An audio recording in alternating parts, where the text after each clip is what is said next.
Greetings from southern Minnesota. I'm Wanda Patchy with Minnesota Farm Living, and with me is my husband Chuck. Last week on my Facebook page, I asked for questions, and I said we would do a quick video answering those questions, so that's what we're doing today. So we're going to get started right away, just kind of in a random order here, but the first question that we have, and this is from Matt. So Matt wants to know, what is the average age and acre for farmers in Minnesota? So the average age for a farmer in Minnesota is 59, and the average farm size is 376 acres. So it's a little bit hard to make judgment on that as far as the acres, because you got anything from very small farms to very large farms, but that is the average. 59 with the age, yes, this was not a surprise to me. It's kind of an issue out here in farmland, farm country, I should say, trying to figure out what to do with, all of our farms bringing down to that next generation. Okay, next question is from Lucas. Lucas wants to know, what is the average planting start date for corn and beans? Well, averages are hard to come by because it's all driven by weather.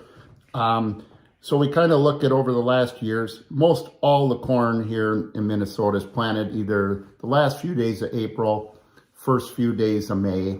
We have exceptions where we'll be planting around the 15th of April, and the beans will all be in by the 1st of May. So I would say that last few days of April, first week of May, and the beans will follow directly after that. And they're probably all pretty much in by the 10th of May. Okay, next question. This comes from Mike. He wants to know, how many seeds are planted for a typical acre of corn, and how much does that seed cost? Okay, well, people vary the planting rate depending on their soil. An average on the planting would probably be from that 32,000 to 34,000 seeds per acre. Cost on that, in that $140 to $150 an acre. Depending on what seeds you plant, the better the seed, the more it costs. Not saying you're always going to get a better yield because it's all driven by weather. Okay, all right, good. Next question kind of follows a little bit alongside the whole crop farming.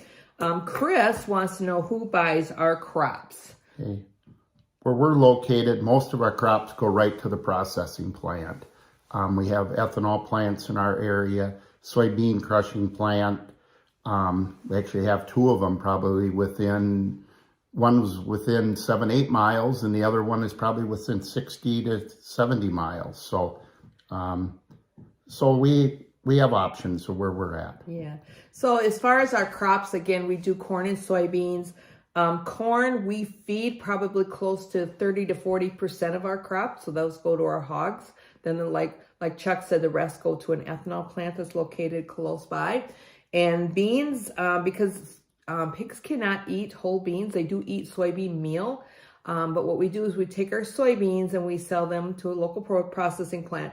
And then we'll actually truck back the soybean meal. What they do is they extract the oil out of the soybeans, and what's left is the soybean meal. All right. Let's see. The next one is from Lucas. When do you or your agronomist see crop input prices going back to normal? That's the $1 million question. Yeah. Well, I think we're probably setting new normals all the time on everything.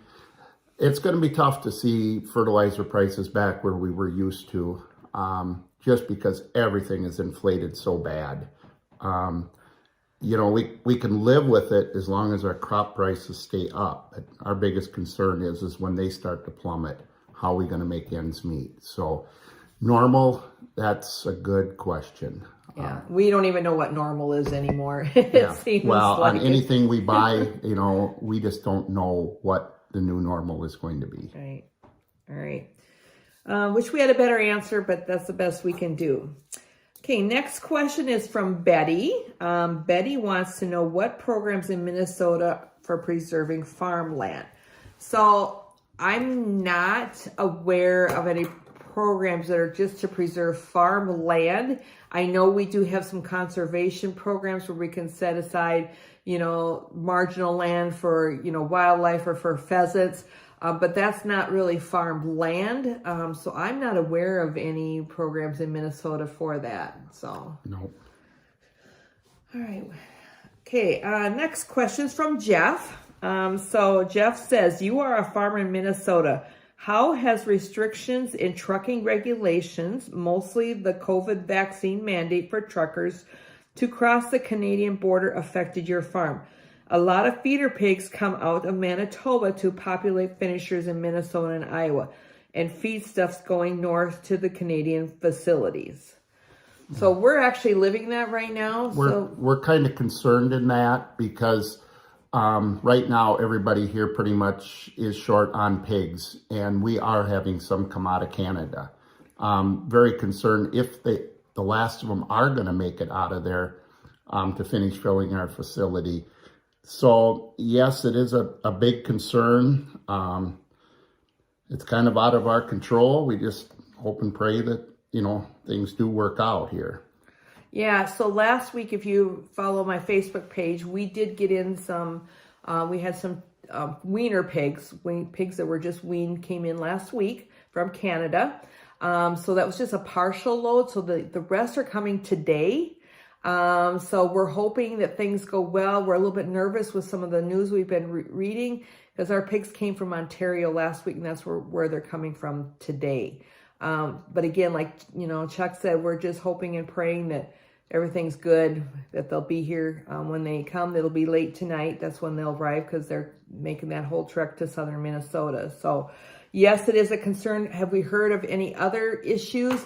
I have not. But again, we're really kind of short on pigs. We have barns in our local area here that are sitting empty.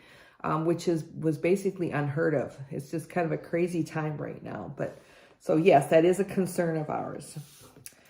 Okay, Matt, you want to know that in your opinion, have we leaned pork out too much to the point where we'll have to start breeding for a better marble product?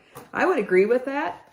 I will tell you, when we first started farming many years ago, we had actually pigs that we needed them fat. We needed the marble because they were all housed outdoors, so they needed to be really tough and could handle the weather conditions.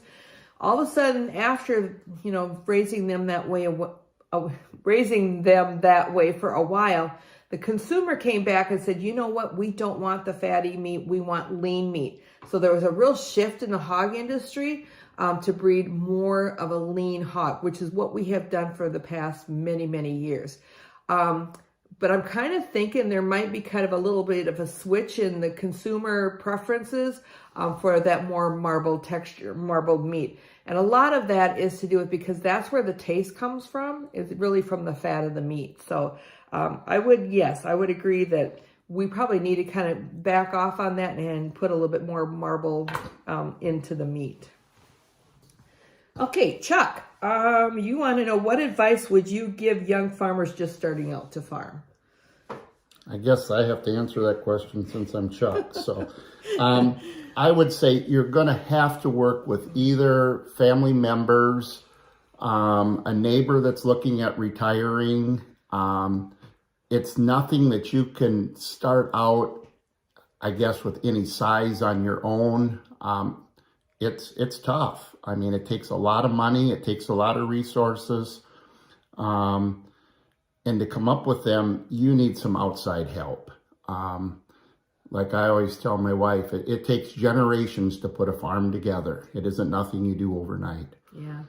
And just to add to that, last week I was at a Farm Bureau conference, and I'm going to kind of stick my neck out here a little bit, but if you want more information on this, let me know. But either through Farm Bureau or through the state of Minnesota, there's a program trying to match up young farmers that want to get started in farming and also older farmers that are looking to retire, trying to match them up.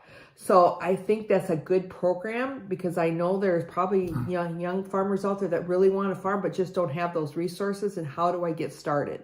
So again, if you want to know more information about that, let me know. Put it in the comments. I'll research it and get that information to you. But yeah, it's tough. It really is tough. You really got to have that connections. But it's also, there are different types of farming. So we have those niche programs, whether it be livestock or, fruits and vegetables, that sort of thing. That's farming too, so if we look at the whole picture, there are definitely some options. Okay, from Scott, do you feel that using drone technology for crop scouting along with overall field management with weeds, fertilizer, and other things will come into play with your farming operation? Yes. Our seed dealer actually did that this last year. He had a drone that he took, video of all of our crops.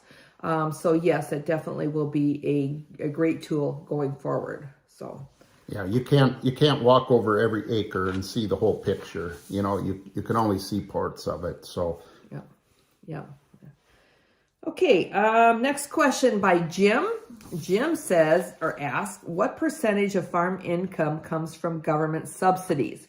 So I did a check. I actually did it right before we came on the video here, and this past year, so the past 12 months, so 2.1% of our income came from a government subsidy. Now, I will tell you the previous year, it was definitely higher, but that's when we were going through the COVID. That's when they were shutting down the meat packers because of the workers and the COVID situation. And the prices absolutely plummeted. It was really a very hard time to farm. I can tell you that with where the prices were at, I was kind of almost in a panic because it was like the check we were getting for our hogs did not even cover the cost of the pig and the feed. So we're not talking about building payments, labor, electricity, repairs, insurance. None of that was vet bill. None of that was covered. So, thank goodness, I try to save a little bit for these times, but the government did come through and did offer some assistance during that specific time. So for the past year, like I said, 2.1% of our income came from government subsidies. Okay, we're coming down to the last couple questions here. Next one, Sarah. Hi, Sarah. What's your favorite part and most challenging part of being a farmer? Well, I'm going to start and then I'm going to let Chuck talk too. So my favorite part, I really think, is that connection that we have to the land, to our livestock, knowing that we are producing food. This is something that we all need. We all need to eat.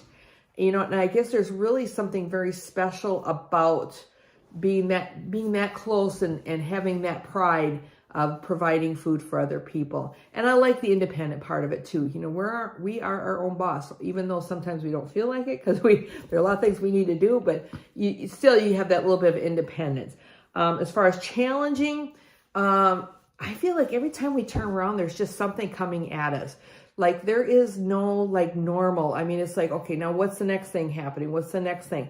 It's a good thing that farmers have a lot of, resolve, and that we just go with the punches. It's a roller coaster. It literally is a roller coaster. And it seems like it's gotten a lot more rolly in the past recently. It's just always something coming at us.